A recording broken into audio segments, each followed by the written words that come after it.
Hey, everybody. Welcome to this week's episode of the Tom Matt Show.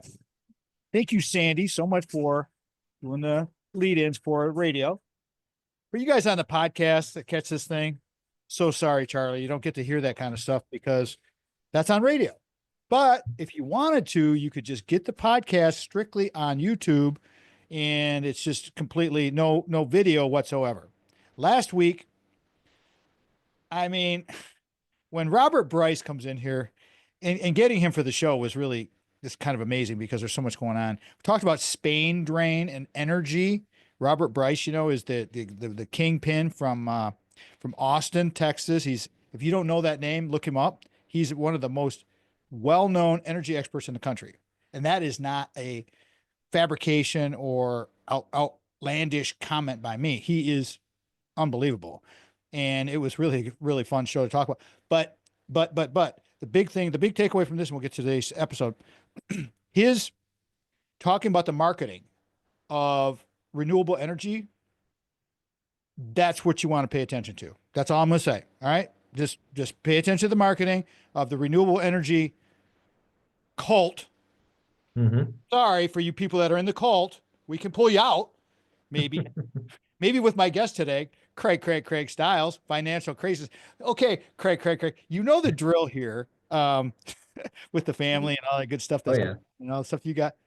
But first, I need to pick your brain and say, how many episodes have you been on this radio program? What's today's? 28. 30. Dang Ding, it. ding. Pretty Well, close though. I thought he knows how much it's there's a yeah. lot. So, Yeah. anyways, you guys, go to our financial fitness on the website, and Craig's there. There's so much information there on investing, all that good stuff. Hey, how are you, man? Sorry for the long Good. intro. I had Robert Bryce last week, and he was just, I'm telling you what, man, that guy lit it up. And what do you Good. think about the cult of the alternative energy, whatever that is? What do you think You about that? know, it's yeah, it's I'm always, as you know, in a lot of our conversations that I've had with, especially when it comes to investing, because a lot of times alternative investments, alternative energy comes up when it's a topic of an investment discipline or whatnot. And then being that new technology to include cryptocurrencies, to include staples such as commodities of gold and silver, there's pros and cons to every dynamic. And you could classify the interest that people may have in any one of these types of alternative investments or commodities as somewhat of a cult, so to speak. But what you're addressing is more on the marketing component. And that's why, even on the investment side, when I hear clients talking or having concerns about the markets, the more that I hear gold being marketed, buy gold, buy this, or you hear investment firms talk about guarantees, guaranteed income, whatever it might be, you know that they want you to buy their products, charge a commission, whatever the structure might be. They want to have you for a long periods of time, which you have deferred sales charges, or you can only buy a product through a particular organization, and then they will sell it back to you one way or the other, or buy it back from you and get a commission on the front and back end. And then I sit there and think, well, the opportunity then is they must have a strong feeling about the markets going forward, because the only way they would be able to make money is either having a commission from you by selling in mass quantities in some form, or they buy you and you're locked into a particular product for 5, 6, 7, 10, 15 years. And they expect that the markets are going to outperform over that time period, which is to the advantage of the client if they didn't get into something. Keep in mind, every product there is a specific purpose. But if somebody gets oversold a particular product or feels like they're sold a product, that's when it becomes more of an issue, I think, in many areas, which kind of drives the cult part, the marketing piece, that it can make a product look dangerous, for lack of a better term. All right. And I want to clarify. Thank you, Craig, for that. That was a nice long way segue from alternative energy marketing into financial, but How it applies into it, right? how it applies into. But you know what? I want to clarify something right now. I don't want anybody going, Tom, you called me. I'm a member of the cult. No, hold on. What Craig said, it's a marketing. It's cult like. Okay, Yep. the marketing of alt energy is cult like. I am absolutely down with having many sources of energy. Yep. That's why we have Robert No. because we got a problem in our country with energy and the growth of, if we want to continue to grow this country and our economy, we Yep. must have a strong, robust network, and people just don't get it. It's like, listen, and these things take a long time to build and all the permits and all that. So, anyways, that leads into the financial craziness. But Well, before, even not even to digress, but even when you sit there and think of the resources, the different levels of resources in different areas. Now, like just like you said, having multiple energy sources is an important component. Having the tornadoes that went through my hometown, my area, that kind of affected us. We had a neighbor that had a big solar panel, but the dynamic that was keeping people alive and running in their homes, for lack of, when I say alive, but going and minimal, I hear a lot of generators that were fired and running that were running off of propane or gasoline that had minimal disruption while that was helping to families, individuals get back into a normal life, clean up everything. Where our neighbor that had the solar panels, it was destroyed. It's still not fixed. Their large solar panel, which they would run throughout the day, it's still damaged. The infrastructure to repair facilities such as that, or things like, is not there. So we're now back up and running. We've got our power, we've got our energy back up. To have that switch and that change, everybody wants to have that level, but to to market it, we always have to be cautious on what is being sold, because when you're marketing something, you're trying to sell something. that's right. That's right. All right. So now that we've talked and used up all of the family time almost, let's do 2 minutes of family time. Catch everybody up. I mean, visit 30. Everybody knows your family's grown up on this show, Yes, but give pretty give, much. give us a quick lowdown on that. We got about 2.5 minutes before we got to go to break. Well, as you know, my oldest is getting married next month, so we've got that going on. My son Christian started a nice job working as a technician for and working on MRI equipment, and X-ray equipment.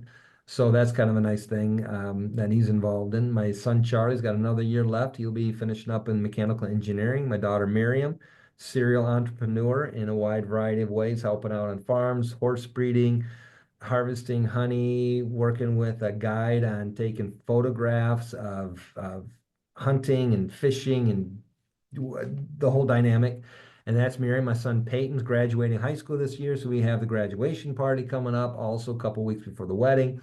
And he's getting into automotive mechanics, so he's already a certified mechanic in a couple of different areas. So and then my son Zachariah, and then the kids are in high school. We just got done with homeschooling performing arts in April. So from that perspective, what the kids were involved in with that, it's all fun and games. And then of course the soccer season's picked up. So I've got Peyton's in soccer, my twins are in soccer, my daughter Chaley's in soccer. So then my daughter Maggie, can't forget Maggie. Maggie's in soccer and just as talented in a wide variety of ways. So yeah, we got a lot of things going on right now for sure. And there's one name you forgot to mention. Don't be JoJo. a bonehead. What's that? Don't be a bonehead, man. There's one name you forgot. Josephine, baby JoJo. No, not okay. Then there was two. Okay, double So bone, I'm like, who did I forget? double bonehead. My Zachariah? buddy here, my buddy, the double bonehead. You better say your wife's name. Oh, yes. Well, you asked about the kids, the children, my I wife. said Yes, family, bro. absolutely. Absolutely. Where it all began. Where it Hey, all began. what? The rudder of our ships. As our spouses. Love them. They're Yep. so important to our lives. Yep. Job on the synopsis of the family in about 2 minutes here. Let me reset this bad boy because we're going to go to break here, and we haven't talked any financial craziness yet, but we Well, will. sort of. Tied into the marketing piece. We're going to talk about some stuff. There's decompression that's going to happen here, but I got another idea too that I want to ask Craig because he brought this up about kids and entrepreneurship, and since we talk financial fitness, getting kids to work is certainly a topic that we need to discuss. Mhm. An article that I read today in the Wall Street Journal about kids in high school, juniors in high school, getting recruited like college athletes, giving them $70,000 offers at juniors in high school to go into these skilled trades programs. Love it so much. We'll talk about that when we come back. Yep. Yep. Craig Stiles is here. Financial craziness. We'll be right back. Welcome back. Welcome back, everybody. Thank you so much for joining us. Thank you, Sandy, for bringing us in on radio. Segment sponsored by Ameriprise Financial and Craig, our guest today, Craig Stiles.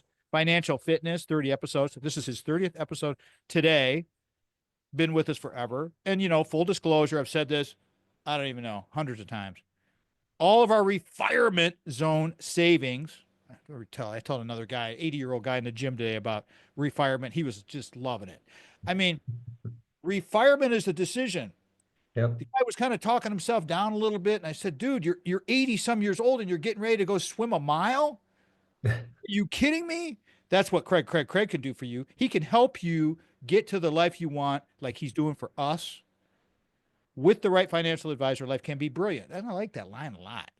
Life can be brilliant. Call Craig, 1-800-528-1355. I can't tell you how many people from Michigan State University have turned on to Craig, and other people outside the university too, just because.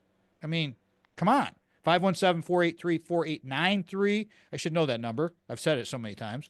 Craig, email craig.stiles@ampf.com. His offices are located 2651 Coolidge Road, Suite 103, East Lansing, Michigan, 48823. Don't let the East Lansing, Michigan address mess you up or anything, everybody, or dissuade you from getting a hold of Craig, because he can vet. They're a huge company. Ameriprise is giant, and he can vet everything for you. So, I mean, point of contact is not going to cost you anything. Stations that have carried us, have carried us, WGHN 92.1 FM in Grand Haven. First to ever carry us on broadcast radio many years ago. So proud to say their name. Thank you to Will Team and Wendy Hart. WGIM 1240 AM is the flagship of the Michigan Talk Network, where we are broadcast and syndicated all over the Midwest. WJRW 1340 AM in Grand Rapids. WKLQ 1490 Muskegon Whitehall. WIPV FM 94.5 Mackinac City. And last but not least, my 80-year-old buddy at the gym, my new buddy says, is your show on WKAR? I said, well, you know what? It happens to be on WKAR at 5 o'clock on Sundays at AM 870 and simulcast at 102.3 FM. Thanks again to Craig Stiles for sponsoring this segment. Decideri Analytics was his creation, where he made this lineup. We are making light of weighted decisions. Weighted decisions with financial fitness. Let's talk about it. And again, thank you to Stephen Ivy Gruber for carrying us on the Michigan Talk Network all these years. They're the bomb. All right, back to Craig. Financial craziness. We haven't even started talking about financial craziness yet, but we will. One thing I've written down from some of our notes, and I got a couple of things. You mentioned some tech and some other things. First, let's take this first, because this show is going to air, second quarter of this year, 2025. Mm-hmm. Give everybody a synopsis, Craig. You can take the rest of the segment if you want. Talk about what has occurred since Trump was elected, since was it January 20th or whatever when he was sworn in, and then we had all that. Go ahead, you got the recap. Do it. Well, you can basically we had a kind of once after the elections we had a pullback in December, right? The markets had pulled back. And then, of course, you had a rebound in January, and literally to the day of roughly about the 19th of February, so the markets had a level of correction or turning around within the markets. And again, when you talk about marketing pieces, there's a lot of marketing that was going on trying to build a specific narrative. What is the response? Understanding that we've had growth within the markets over the last couple of years. And typically, when you have growth within the markets, you're going to have a level of correction that takes place. As we've talked before on the show, when in a 12-month period, you could expect a correction of 10% or greater within a 12-month period. That happens typically at least once every 12 months. And then also 3 times in a 12-month period, you're going to see a correction that takes place, or a pullback in the markets of 5% that occur 3 times in a 12-month period. That's just a natural market cycle, to where you'll have buildup, profit taking that takes place, and then build up, profit taking that takes place. A lot of institutional investors, that's what they do, and then trying to time that, especially if you have a lot of passive investing that takes place, people buying in and getting out of exchange traded funds or index type funds or strategies. And that's where actively managed portfolios tend to shine a little bit more in areas of volatility. So trying to decipher. Go ahead. Sorry, I don't mean to interrupt you. When you say actively managed, can you explain that, what that means? Because that's part like of. If you have just use this as an example, if you have a mutual fund, that you can buy mutual funds, which they themselves are their own individual companies, right?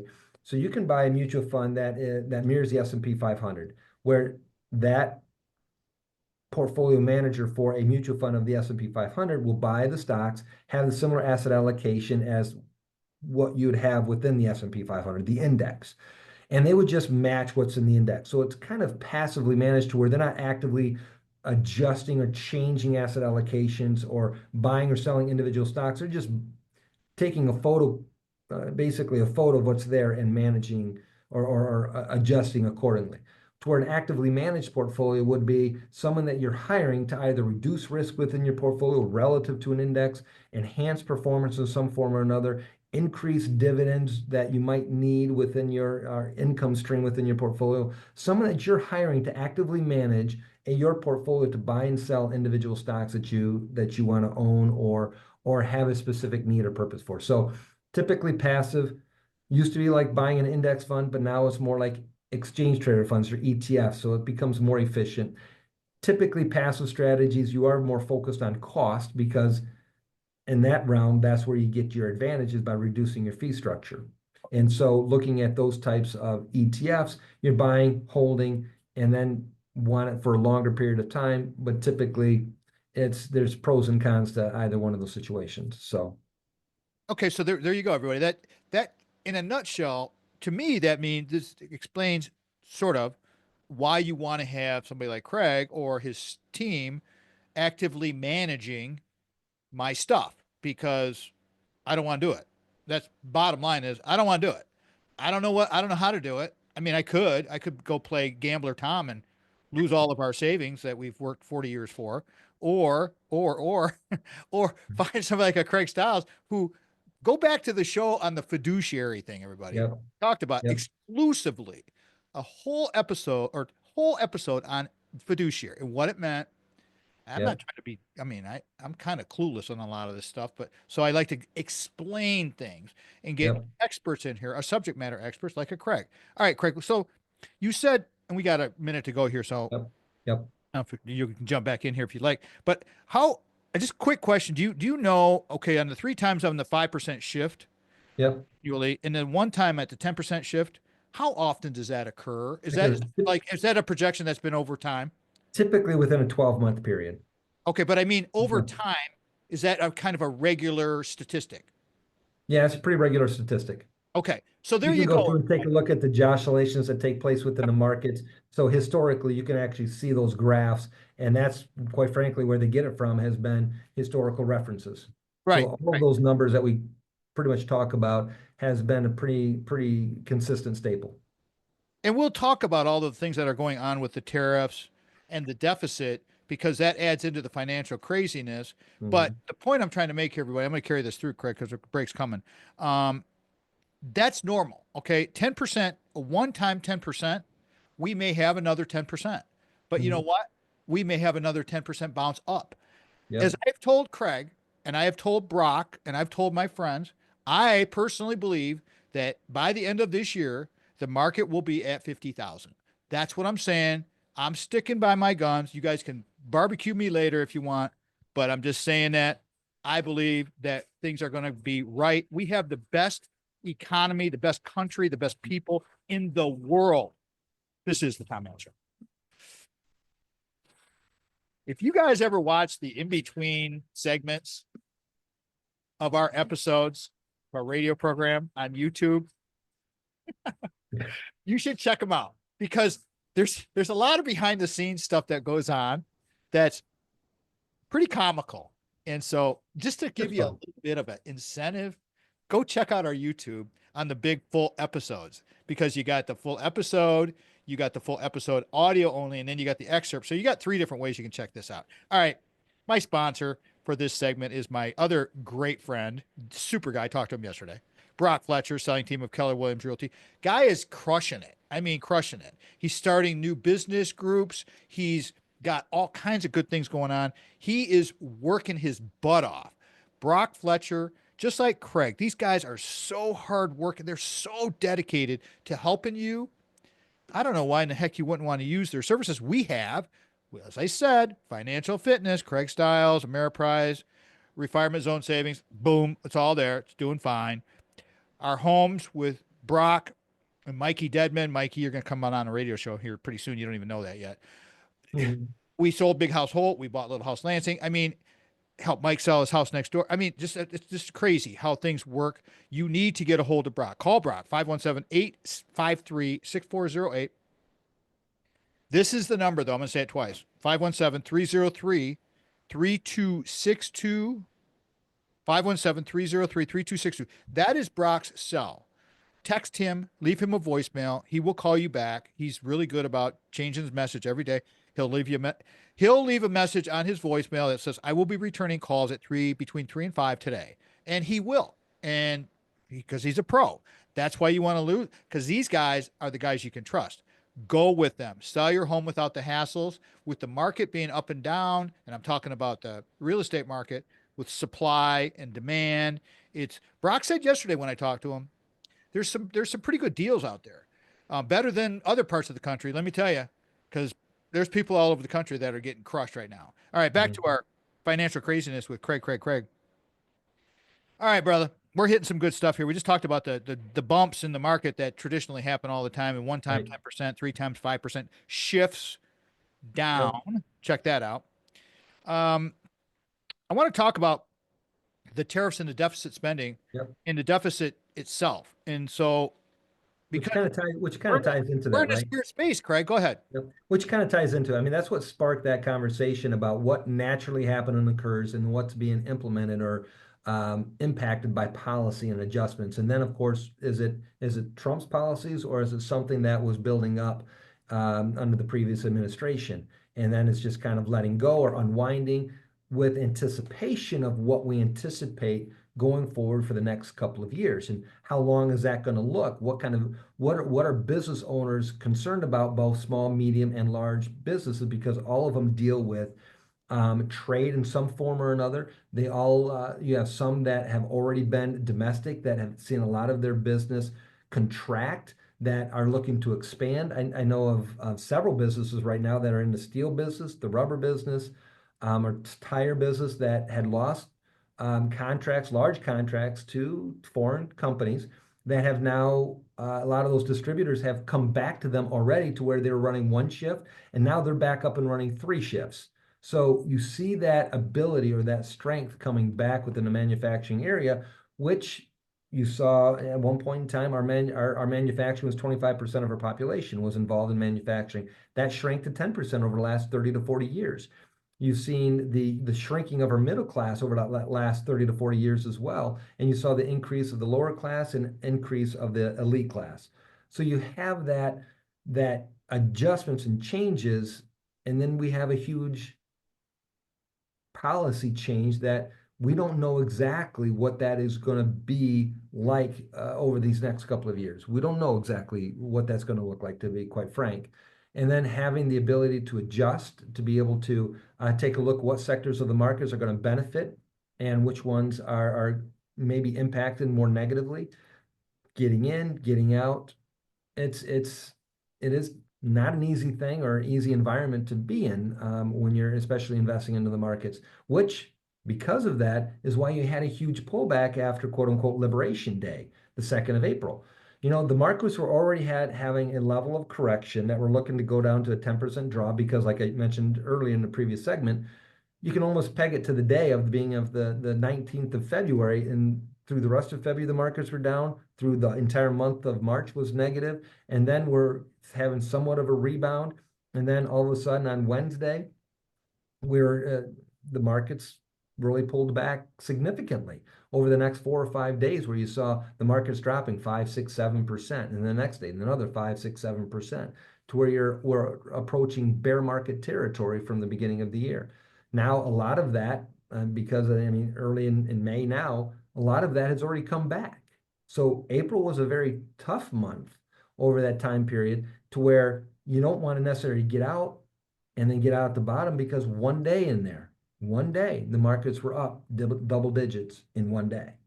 And so it recouped significantly over that time period. And so that is where understanding the investment discipline that you find yourself in, you've got to be and want to be prepared for those down markets and have confidence in the strategy that you've implemented 6 months prior, a year prior, 5 years prior, and not make adjustments based on emotion.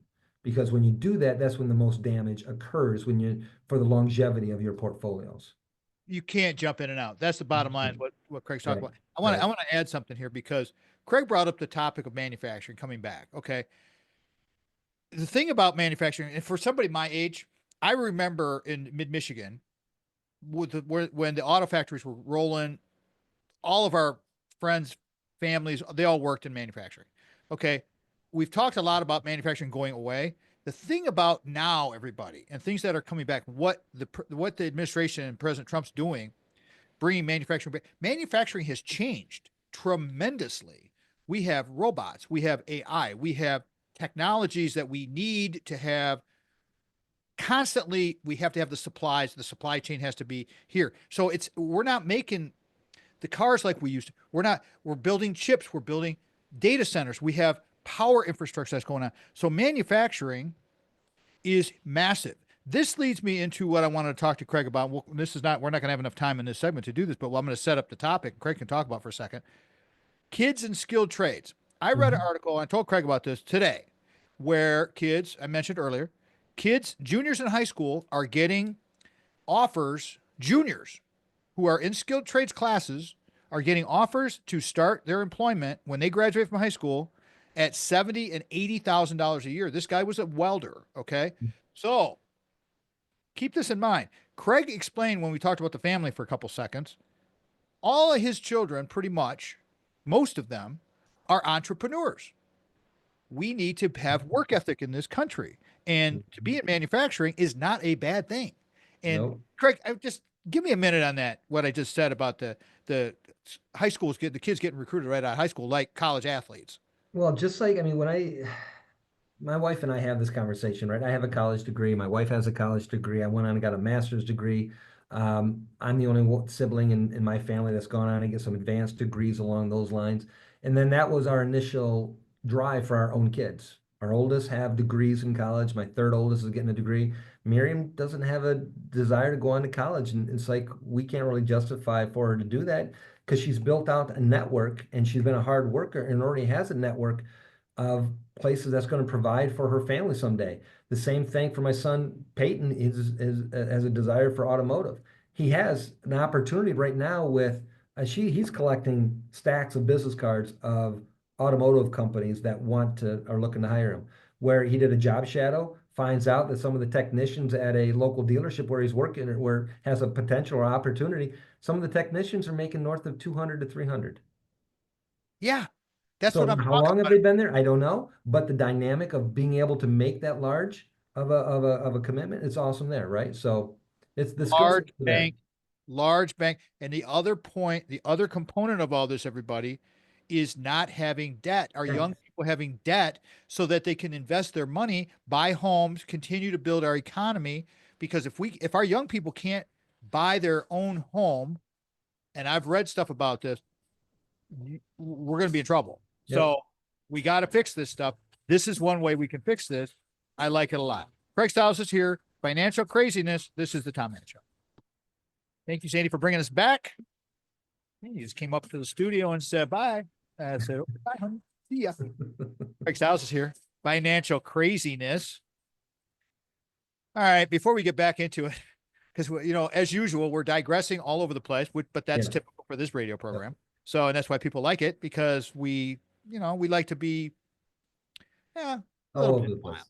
Yep. Craig, how do you want people to get a hold of you and meet you and see your wildness? How would you like people to The, connect the with you? easiest thing is to type my name and basically Google or search my name and then at Ameriprise, and you'll come up with my website. And there's actually a way to coordinate a meeting or schedule a meeting for you on my website. So I'll get immediately contacted and then can coordinate meetings that way as well. So that's usually the easiest. The other is you can call my office directly, 517-483-4893. Again, it's 517-483-4893. That's my direct line. Leave a message with a number and or email address, and I can follow back up with you, and we can coordinate a time to sit down and talk about what you're looking to do, what you're needing to do as it relates to your overall personal finance or business finance or endowments or foundations, whatever the structure might be. Takes time. I just sent a client over to Craig this week, and they're good friends of ours. And it's like, go talk to our buddy.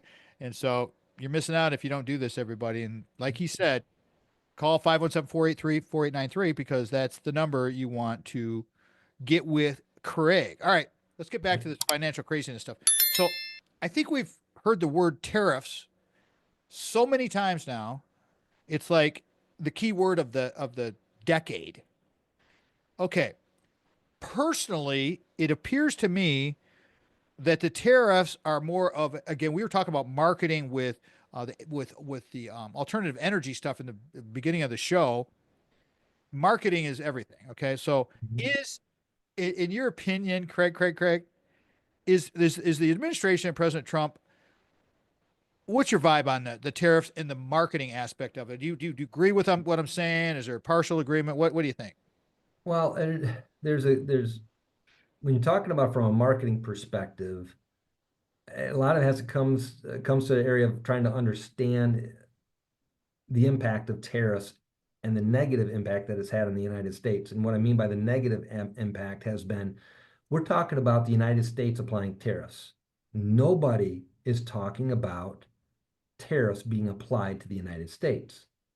Now they'll touch on, well, why is it that there are some countries out there that are not having tariffs against the United States? And they will focus on those countries, but they will not focus on the countries that have been applying a tariff to the United States products or limiting, if not completely blocking out certain industries from even selling to their countries, where we take a look, what product are we not allowing into our country that we purchase and buy and sell?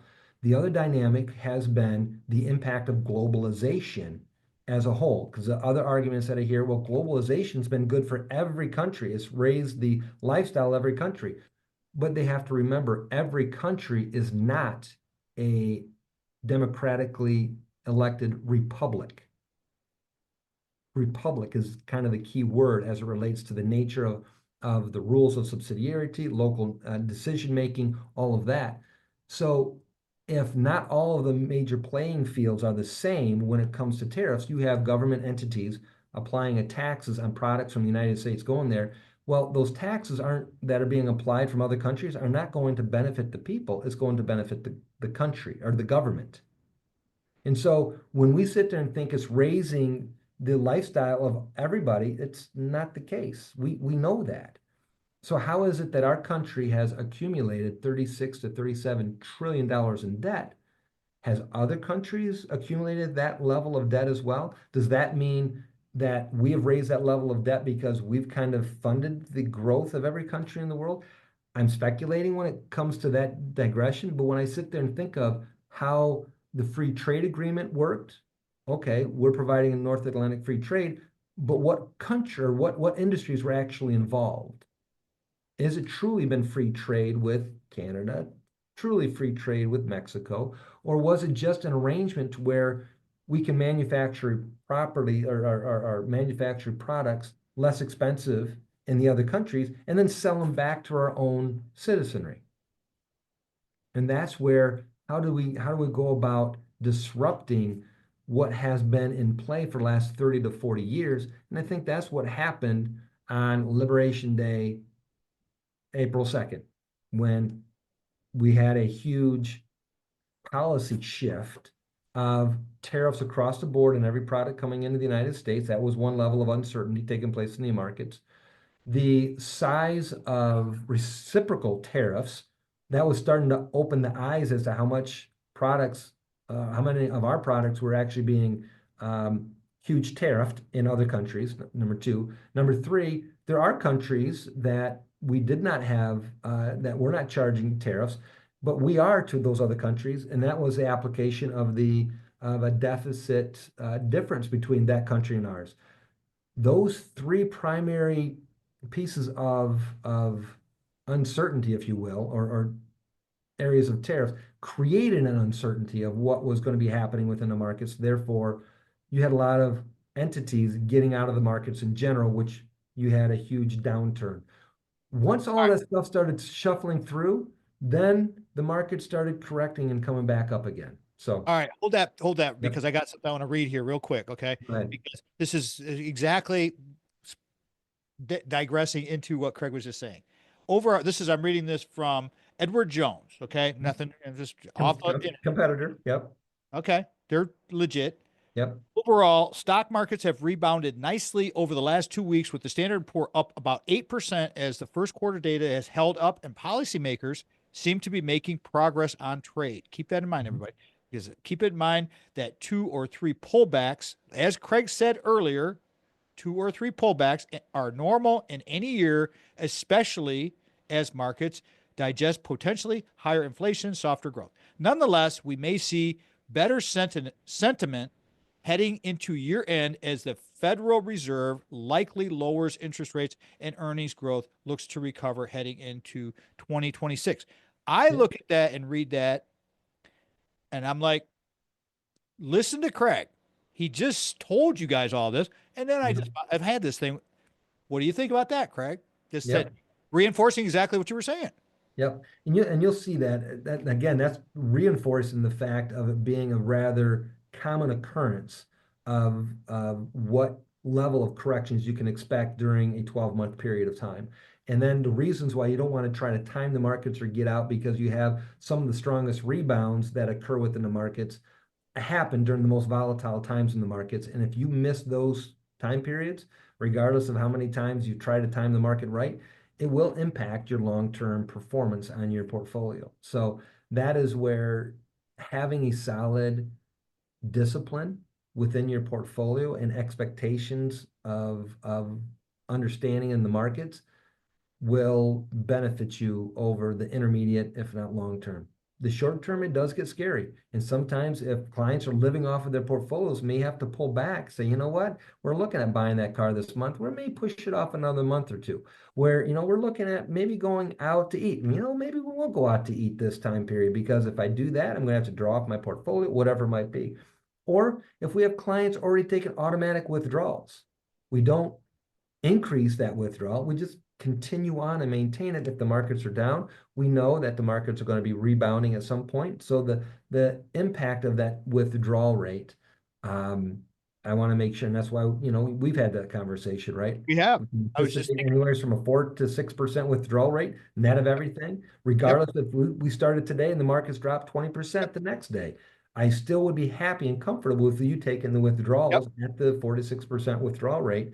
Yep. Why do I say that time period? Because that's historically what endowments and foundations do in order to maintain their portfolios into perpetuity. Some clients are taking more, some clients are taking less. The ones that take more, I have to be more aggressive in the portfolio because we need the greater returns. Understanding that if we're more aggressive in the strategy, they will have more volatility and could have a deeper downturn when the markets have a level of correction. So just what Craig was just saying, because we did, and I share some of our personal stuff on the show. That's fine. I mean, I want people to know who we are. Yeah. We did increase our withdrawal a tiny bit, 2%, because we have some other expenses that are coming and we wanted to do some different things.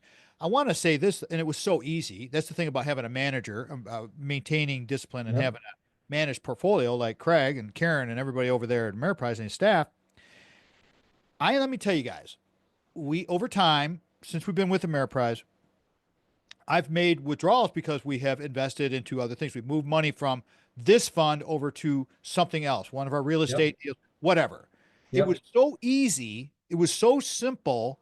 It's like, this is the key. It's like, all I got to do is pick up the phone or pick up an email or text message and say, hey, I need this. Boom, it's done. Okay. To me, that's peace of mind. And that's what it comes down to financial fitness. Ameriprise, I'm telling you guys, you got to have it in your life. Financial fitness. This is the Tom Mensch Show. Welcome back, everybody. Thank you so much for being a fan of the show and paying attention to our work and doing. I'm so grateful. We will start our 15th season in a couple of months. I am just flabbergasted that this program has it's become popular. Our YouTube's doing really well. I mean, we have guests and sponsors like a Craig Stiles and Ameriprise. I mean, that's validation for you. Brock Fletcher, I mean, all of this stuff. Craig, you want to give your website one more time, phone number, whatever? You want to do that 483 number for everybody? Yeah, my office number is 517-483-4893. Again, it's 517-483-4893. If no one had anything to write down, you can just Google my name, Craig Stiles, Ameriprise, and you'll get my website. And so you can schedule a meeting Craig.Styles. that way. Yep. So, Craig.South at ampf.com. That's his email. All right. I got a question for you here because this deficit spending where you mentioned in the previous segment about that 37 trillion or whatever. I mean, trillion. that That's how number's through mind boggling. deficit spending got us there. Right. Is Right. it get it right? Okay, good. I mean, it's probably 38 now. I mean, Hopefully. or next week it'll be 38. Anyway, and I'm not trying, I mean, it's kind of sad in a way, but deficit spending, okay? This is trickled into higher ed. Yep. Yesterday, as we're recording this episode, which will be, a month, but the Michigan State University, which you guys know I'm very, very, very close to, I've spent a lot of time Yep. out there, and their big letter in the newspaper coming up, Yep. they're watching, they're cutting money. Because Yep. we've been doing this deficit spending, they're getting ahead of the game. They're being smart. But let me tell you, there are departments at the university that are running deficits. People are not happy. And when you run these deficits, like I think everybody gets conditioned it's okay to be in debt. So they just do it. It's like, oh, that's okay. I'm going to carry that $100,000 balance on my credit card or whatever. So, Craig, I'd like to ask you about deficit spending because we have got this thing in our, I don't know if it was the credit cards or what the heck happened over history, and it doesn't matter. But how do we sort of rein this in? I mean, we can never eliminate it, but talk. The hard part is where the deficit spending is coming from. Like when we talk about the universities and everything along those lines, they've become very dependent upon government contributions. Yeah. Okay. Quite frankly, I mean, because at one point in time, the way that schools would make and earn their money is the value of their education or the value of their research. A person they would justify their cost for their education. So supply and demand. In a Right. lot of areas, if you had free market for supply and demand, and you only have 30 seats that you can put kids into a particular class, those 30 seats are going to become more and more and more and more valuable the more people want to take that particular class or go to that particular school. And so that can justify an increase in tuition and increase that can allow for expansion and growth within that area to where if you're earning more money than what your expenses are going out, then you're not going to have to rely on outside resources to supplement that growth or that expansion.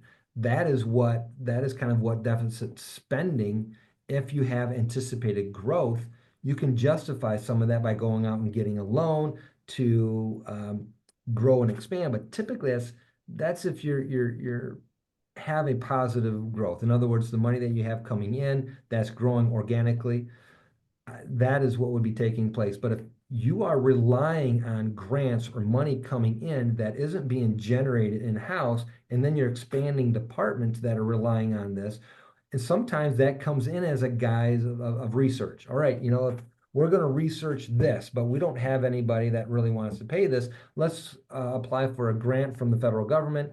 They'll get a grant. Okay, that's not expected to be forever. And those grants sometimes are only meant to be for a short period of time, but then, well, we'll just apply for a continued grant or continued grant. Well, then what's going to be the result of what comes out of those grants? Right. And that is where that is where the deficit spending can be to where now you're an entity that has now dependent upon that income and that you've built a whole facility to do this type of research. Well, where's the value of the research? Can you get outside investments to come back in that can benefit from that research a little bit later on? Different universities will apply that research differently, will apply their education a little bit differently. And so this obviously gets outside the finance realm a little bit. But that is what I think really drives a lot of the deficit spending, especially when you're coming at from a school's level or perspective. Driving it home from a personal level, yeah.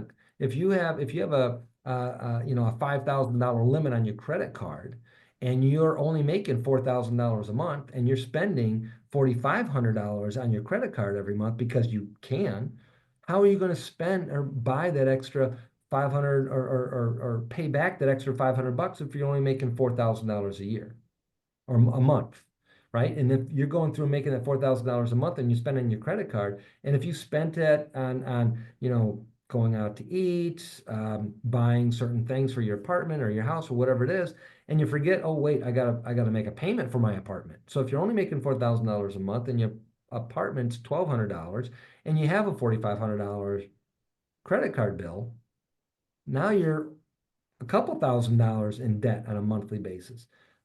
Having that discipline to pull back and live within one's means, so this way you can save enough so that way you can start investing what you're saving, allow your investments to grow. So now your investments can then be that additional income to meet your needs going forward. Mm-hmm. That is what we kind of miss out on, that building of wealth through disciplined spending. That's what we got to think about. I wrote down as Craig was speaking, everybody. Craig Stiles, our guest today, financial craziness, financial fitness episode. I wrote down living within your means, and then Craig said it. It's the way it Yep. works. I mean, I swear, it's like we're on the same wavelength with all of this stuff. We're balancing budgets. We're getting indoctrinated. We're getting brainwashed into saying this is okay. One thing I do with students a lot, Craig, when I have my Tuesday meetings, is I'm always encouraging them about our supplemental retirement plan. Right. The only reason that Sandy and I are in a position that we're in now to be able to do this and we hit our numbers just like we wanted to was our supplemental retirement plan at the university, where I was squirreling away extra money, save, so that we could give that pile and Sandy's pile over to Craig and let him handle it. And it's worked out great. We need to encourage our children to save money. Look at your supplemental. If some people don't even know you got a supplemental retirement plan at your work, Right. ask your HR about it, because they're so simple to use and they can help you so much because you're putting money in pre-tax.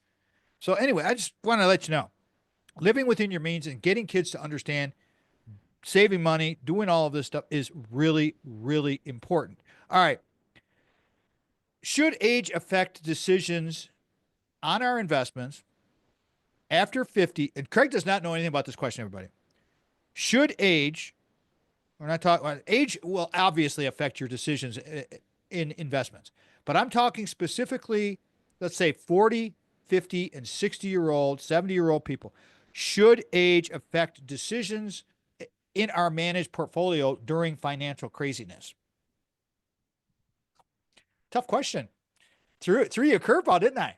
Got to think. Well, yes, I'm just sitting there thinking of a couple of different ways to answer that and think of one that is more direct. So, when I sit down and when a financial advisor should be talking about is what their expectations are during retirement. So, in my circumstance, as you're aware, a majority of my clients are 80%, 90% in equities to begin with. There's only two things that are going on in the markets, whether you're buying bonds, whether you're buying anything, or the markets in general, is you're buying something and you're selling something.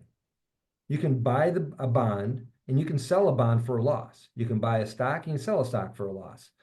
When they buy a stock, when they buy a bond, when they sell a stock, when they sell a bond, creates a statistic. And believe it or not, there are some people who are better at it, have specific investment disciplines. And then we try to match those types of investment strategies with the tolerance level of our clients and then educate them on what those pros and cons are of the decision we make, right? I mean, just to use your example, we did make an adjustment. When you needed to take a little extra, we made an adjustment with one of the strategies as a part of the portfolio, maintain growth, but this strategy is more dynamic and changes more rapidly than the others that are stayed focused and in their lane, so to speak. One kind of changes lanes a little bit. And that has done well for you as it relates to the pullback in the market. It's a growth strategy, didn't pull back as much. They're capturing a little more on the upside. That I adjustment, made a good move. that adjustment isn't based on your age. It's based on the desire or need to withdraw a little bit extra for whatever the next phase is, right? So it's always not focused on age, it's focused on what the client needs their portfolio to do. and then match that with who they are, what their personality is like, their ability to handle investment tolerance, whatever it might be. So, Give me a 30-second takeaway, and I want to give you a comment on that. Go ahead. Give me a 30-second takeaway. so from that perspective, it's not about age. It's about what that person needs to live off of, and then match their investment discipline with their lifestyle. I was going to say exactly the same. Should age affect decisions? It depends. It depends. Tolerance level and the whole thing, everybody. Become educated. Listen to our financial fitness episodes with Craig. Put on the podcast. That 80-year-old I met at the gym today, I asked him about podcasts. He's like, I'm showing him how to listen to a podcast because it's so helpful. This is where you get it. If our show fits your business or group's mission, we want to be of service to you through our guests, like a Craig Stiles of Ameriprise Financial. Guy's awesome. Sponsorships are available. Hit me up. You got to have a good fit. It's got to be a good fit around here. Always remember, before you can share love with others, you must love yourself first. Thank you to Sandy, Craig, Brock. Have a great week, everybody. Have a great weekend. Go out and ignite your life. Tom Ed Show is a production of Boomers Rock Media. We want to bring your story to life. And last thing I want to say, thank you to Mitch Anderson and Vanessa, our production staff. You guys are the bomb. Love you so much. We are out. Love that guy so much. Craig Stiles, financial craziness. Should age affect decisions? Never. Or it depends. How's that? How's that for a bounce on my answer? But listen, everybody, having an actively managed portfolio with a guy or a company like a Craig Stiles, whoever you find people that you trust. I mean, it's so important. So I'm going to leave you with that. Please go check out any of those episodes, all of our episodes on our website, tommattshow.com. We love you all. We thank you so much for helping us get to that almost 3 million view spot on YouTube. We're getting there. I want to get to 10 million views. One of my goals in my life. And once we hit 10, it's onward to 100. So until then, peace out, everybody. I'm Papa Tom. We'll talk to you next time. We're done.